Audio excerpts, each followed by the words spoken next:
Hi, I'm Molly. And I'm Jamie, and this is our From the Pasture with Hired Hand podcast.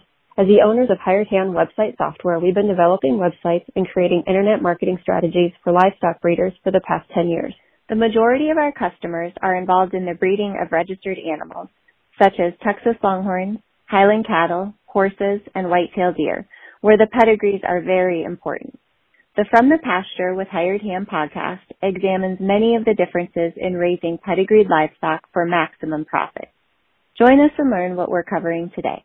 So in today's podcast, we will be talking about an event that is coming up. This event has always been a TLBAA event, but was the brainchild of the one and only Mr. Dale Hunt. It's the 21st year of this event and the 20th anniversary of the sale. It's also back in Fort Worth after being in Lawton, Oklahoma for 6 years. Let's bring in our guest.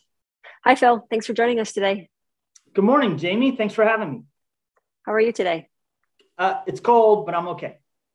Cold. Texas cold? Yeah, it's under 60, which is really cold. The heater is on, believe it or not. Oh, wow. Okay. All right. So today we're going to talk about the Horn Showcase, and you are one of the few that are in charge of the Horn Showcase. Correct. I am on the committee this year. Perfect. So tell us the date and the location.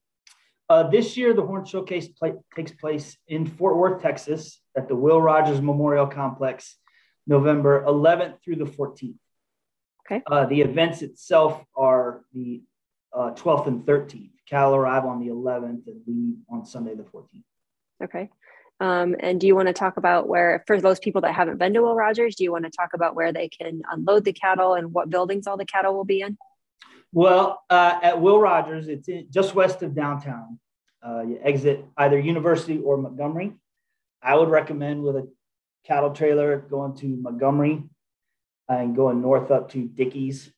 I'm pretty sure that's the name of the street right by the new Dickey's Arena.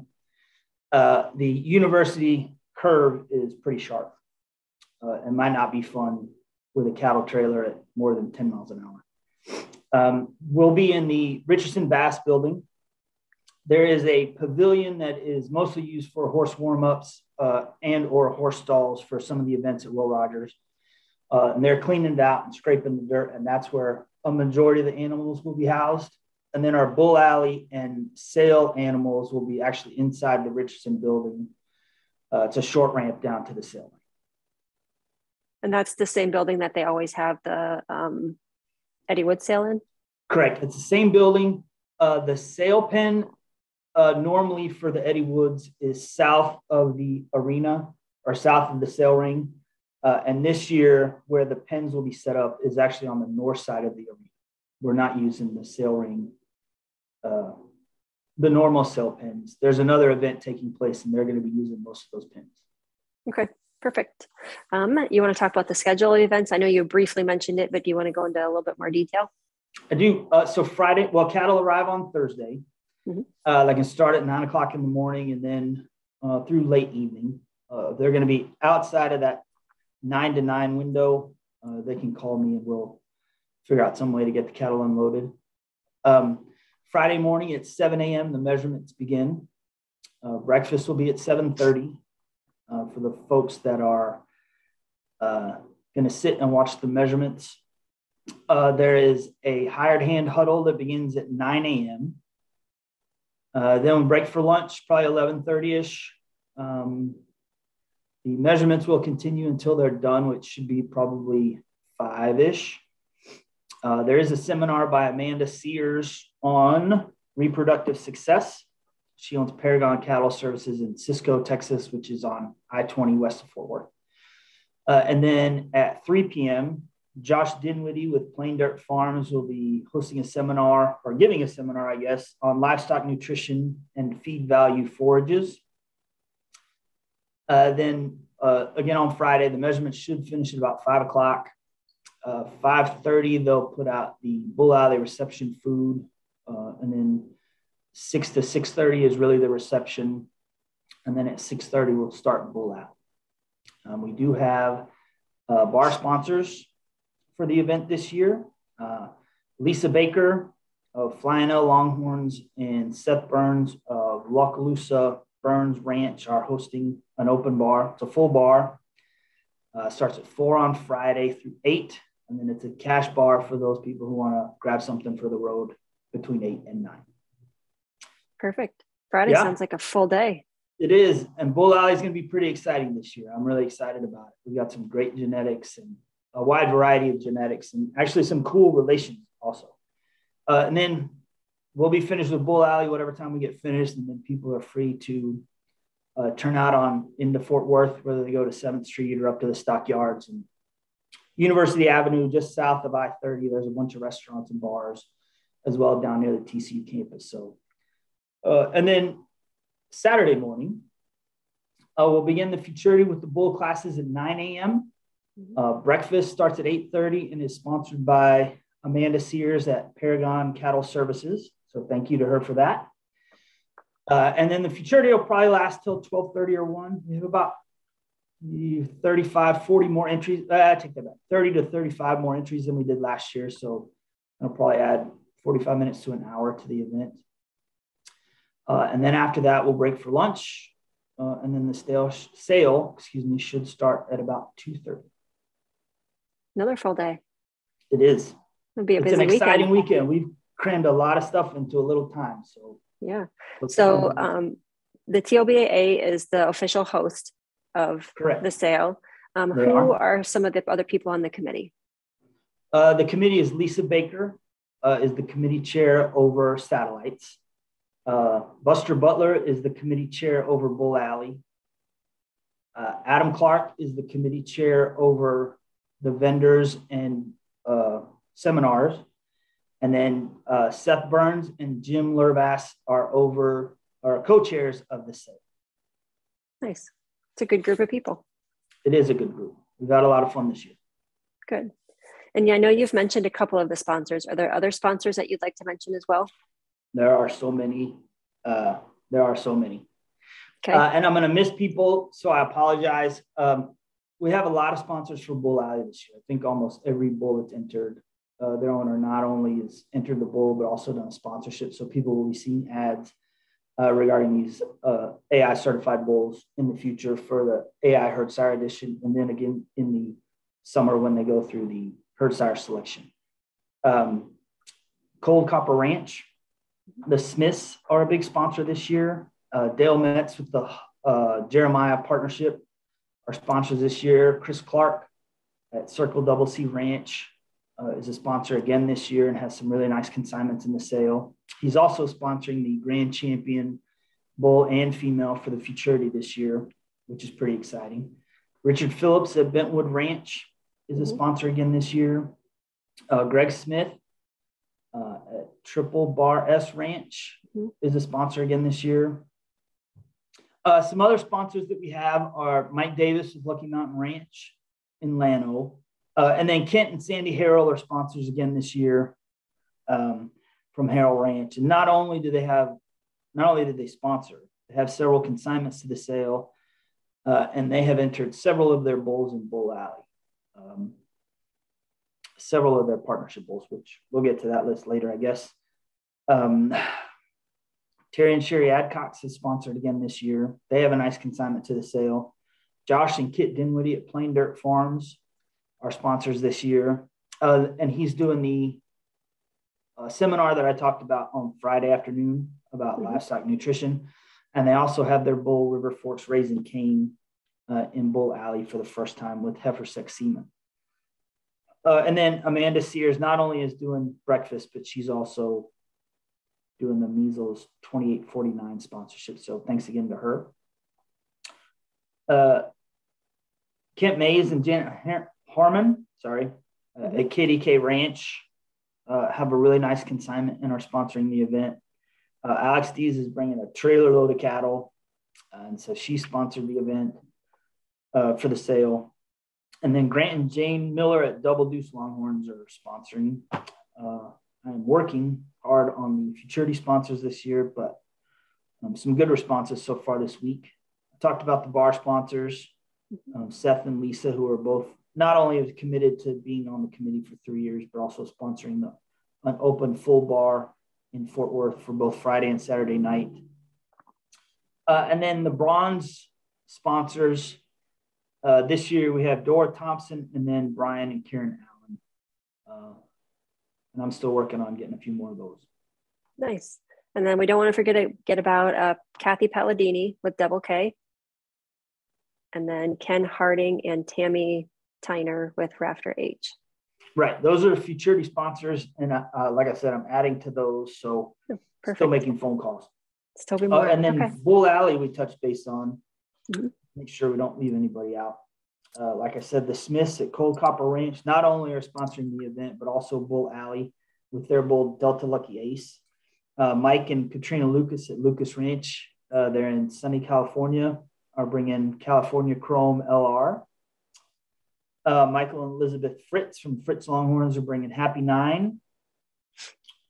Scott Pace and Jason Hardy are bringing Goldmine 1, which is kind of exciting. He hasn't had semen available in several years, so they have heifer sex semen available, and they are not making conventional semen available. So, and he was recently AI certified with the association to be able to participate in Bull Alley. So that's kind of exciting. Hobo's Jeremiah, who I mentioned earlier. JD and Liz White are bringing JH Rural Blackout from Tucson, Arizona to participate in Bull Alley. The Freeman Jarnigan Partnership at J2 Ranch are bringing JH Rural Safari Sun to Bull Alley with heifer sex semen this year. The MC Hangin' Tough Partnership, the Stalls, the Lewises, the Jones, and the Terry and Tammy King are bringing MC Hangin' Tough. I just said that. And then Greg and Colette Smith are bringing Sniper. And they have all, not only are they bringing the bulls, but they're also sponsoring Bull Alley. Nice. Very good. Lots of sponsors. So many. Yep. This has been a fun year to call on people. A really fun year to call on people. So let's talk about the sale a little bit. Okay. How many consignments are in the sale this year? We have 79 lots, 82 animals. Okay. We have 3 pens of 2 heifers. Chris and Christina Clark are bringing some nice all-in VCB daughters. And then El Coyote Ranch has 2 pens of 2, 4 different bred heifers. Not sure if that's the right term, but all exposed to a bull named Sheriff ECR, who's the son of Brazos Rose Ranger.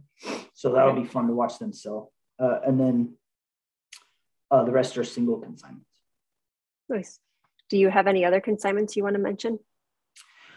I've been through the catalog for the past 3 days since I got it, trying to look for something that stands out to bring up. And they're all standouts. I'm really excited. This process of starting with the consignment form and working through a spreadsheet and proofing a catalog, which the date on the cover is the wrong date. Sorry about that. I missed that one. I'll take the blame. It's November 13th, not the 14th. But I would be negligent if I didn't mention that I am really excited about all the consignments, but lot 54S, I think, is really special. We have Bucklehead BCB will be auctioned off at the Horn Showcase sale. And for those who don't know, he is the trophy steer of trophy steers. He swept his class last year with a measurement over 139 inches tip to tip. He broke the Guinness World Record in 2017. I think it was 2017. And I'm not familiar with all the details, but apparently a paperwork error has prevented him from being in the actual Guinness Book of World Records as the record holder. The Cindy and Brent Boland have stepped up, and they are coordinating an effort to resubmit the application for him to be included in the book. So they're working with the vets and the witnesses and everything that's involved. How am I missing that page? Anyway, so that's really exciting. I think it's going to be really exciting to watch it. So if I can figure out how to do this by myself, I looked in horns under the awards tab for Bucklehead, and there's probably 20 first place banners or ribbons, I guess, from halter shows. Nice. And I'm betting 10 to 12 grand champion banners. And then as I look under the horn measurements tab, looks like he's been measured at 4 previous horn showcases since 2016. And it doesn't mention here whether he won or not, but I'm going to bet that he did if I were a betting person. So that's probably one of the consignments I'm really looking for. There are just so many standouts. Well, we'll be here till like 5 p.m. going through all of them. So, okay. Any subs or scratches that you want to mention? Lot 77 is a scratch. Okay. And then lot 25 and lot 42, both palpated open last week for their health papers. And so the Phillips have subbed them with 2 amazing 2020 heifers. RGF Dreamcatcher will be lot number 25, and RGF Outer Rim will be lot number 44. Okay. 42, sorry, lot number 42. So why have a futurity? Why are you having a futurity with the sale again this year? Futurities are fun. They're a great way to bring breeders together to show off your program without actually having to consign them to a sale. And it's a great place to sit around with other breeders and critique each other's animals in I would say, a constructive environment. There are plenty of people who have participated in judged, hosted futurities that'll be there that can point out major flaws or minor blemish. Well, I wouldn't say blemish, but opportunities in animals and how to correct it. And it's not necessarily saleable on the animal when you get home, but there are ways to improve upon deficiencies, I guess. And it brings a lot of people to the event. There's 275 animals, 280 animals will be in Fort Worth for the Horn Showcase, and 145 of those are competing in the futurity. So we've almost doubled our number of animals and entries by hosting the futurity. Wow, it's quite a few. It's a lot. Nice job. I'm excited. There's over 100 more animals this year participating in the Horn Showcase between Fort Worth and the satellites. Wow, good for you guys. Thanks. So this year you're allowing class winners to be entered into the sale, correct? Correct. Last year we had 2 class winners entered in the sale, and PCC Golden Sunflower ended up being our high seller at $19,500. This year we've gone a step further, and we have actually set aside 8 spaces for futurity winners to be added to the sale. And we will announce the class winners at the end of the sale, and then we'll go down and sort them by their point score and work our way through the top 10 and offer the owners the opportunity to add their animal to the sale, and then give them the option of which lot they would like to be. Okay. And so there's 8 of them. Starts with 8 and ends with 70F. Yeah, 8, 18, 27, 35, 50, 58, or 70. Okay. And they can make that choice. So hopefully we'll have another 2 or 3 class winners added to the sale. So the Horn Showcase also has something, an award that is unique to the Horn Showcase. You want to tell everybody what that is and how that is going to work? Yes, it's the Superior Animal Award. And we're taking advantage of the fact that there are official horn measurements, either tip to tip or total horn. And then our futurity judges are ranking the classes. And so in the past, there's been a formula utilizing some formula to determine a superior animal. And they took the top 3 horn measurements from an age group and matched them up with the top 3 animals in the futurity class. And then, like I said, it's a formula to determine who the Superior Animal Award winner was. And this year we've updated that so that it is a futurity class winner who has also won a bronze award in their measurement class. So they have to win both the bronze and their class in the futurity in order to be awarded the superior animal. So will there be one for cows and one for bulls? Well, it depends on how many animals win there. So technically, there could be 8. Well, there will be 18 class winners in the futurity. Mm-hmm. Depending on how many of those animals win a bronze on Friday for the horn measurement will determine how many superior animals there are.